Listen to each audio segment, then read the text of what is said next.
Hi hello ನಮಸ್ಕಾರ. ಇವತ್ತು ನಾ ಮಾಡಿ ತೋರಿಸ್ತಿರುವ ರೆಸಿಪಿ ಬಂದು ಹೆಸರು ಬೇಳೆ ಪಾಯಸ.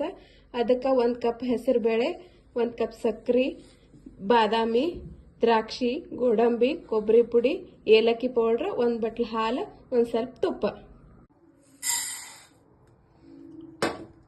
ಹೆಸರು ಬೇಳೆನ ಒಂದು ಸ್ವಲ್ಪ ತುಪ್ಪ ಹಾಕಿ ಬೆಚ್ಚಗೆ ಮಾಡ್ಕೋಬೇಕು.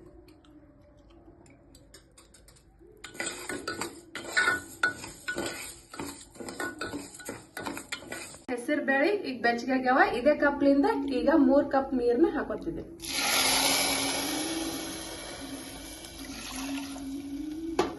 ಈಗ ಇದನ್ನ 3 ವಿಸಲ್ ಕೂಗಿಸ್ಕೊತೀನಿ. ಈಗ ಅದು 3 ಸೀಟಿ ಆಗಷ್ಟರಲ್ಲಿ ನಾನು ಡ್ರೈ ಫ್ರೂಟ್ಸ್ ನ ಹುರ್ಕೋತೀನಿ.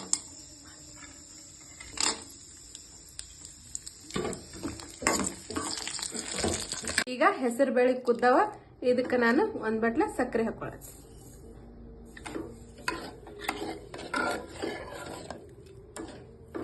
ಈಗ ಕೊಬ್ಬರಿ ಪುಡಿನ ಹಾಕೋತೀನಿ.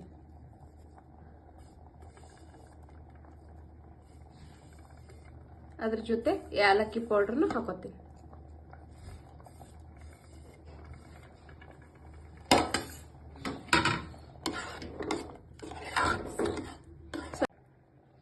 ಹುರಿದಿರೋ ಅಂತ ಡ್ರೈ ಫ್ರೂಟ್ಸ್ನ ಹಾಕೋತೀನಿ.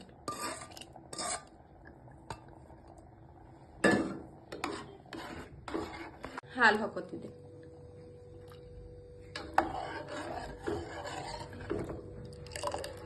ಈ ತರ ಒಮ್ಮೆ ಮಾಡಿ ನೋಡ್ರಿ, ತುಂಬಾ ಟೇಸ್ಟಿ ಆಗಿರುತ್ತೆ. 10 ನಿಮಿಷದಲ್ಲಿ ಬೇಗನೆ ಮಾಡ್ಕೋಬಹುದು. ತುಂಬಾ ಟೇಸ್ಟಿ ಆಗಿರುತ್ತೆ. ಹಬ್ಬ ಹರಿದಿನಗಳಲ್ಲಿ ಬೇಗನೆ ಆಗುತ್ತೆ.